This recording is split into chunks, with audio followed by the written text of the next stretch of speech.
not full-time employees of the government. At Clunes there was a troop. At Maryborough there was a troop. At Learmont there was a troop.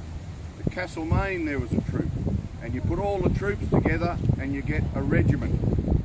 And a regiment's 525 men and horses, plus ancillary personnel for clerical work and things like that, cooks and other things.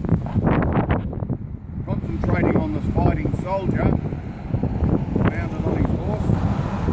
To get him from point A to B, he goes on the horse. In those days they would get together once a month, twice a month, whatever was local. Whoever the local commander was decided they needed training, so they would do it locally. And then once or twice a year they would train the horses by taking them onto the railway station, putting them into horse carriages and training them to a location. So for around here it might have been they were brought in by train to Ballarat.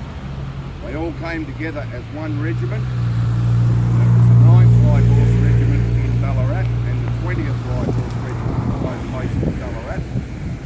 And they were militia light horse. They weren't AIF.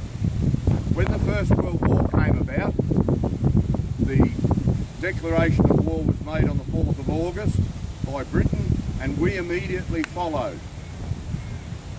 I'll take a step back. 1860, they developed all these units of the light horse, and that was their main army, part-time. The Boer War came along, and the Boer War, each state sent a contingent to South Africa in the Boer War, but they were sent to separate states. New South Wales sent a contingent, Victoria sent a contingent, the others all sent bits and pieces.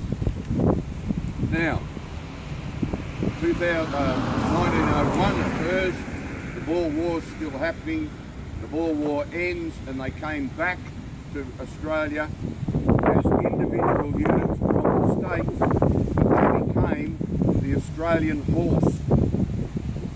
And that was then the name of what they were given as the Commonwealth. And they then became the Commonwealth Horse. World War I came along, and of course the war was declared. The British Army wanted foot soldiers. We didn't have foot soldiers, we had mounted. We had some foot soldiers, but not many. So they sent the light horse. They were initially to go to Britain and be deployed in France.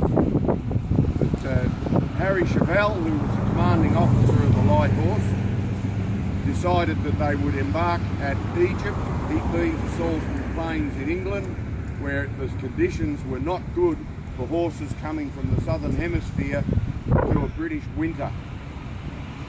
So he disembarked everybody in Egypt, and that's basically where the majority of the light horse stayed. Okay.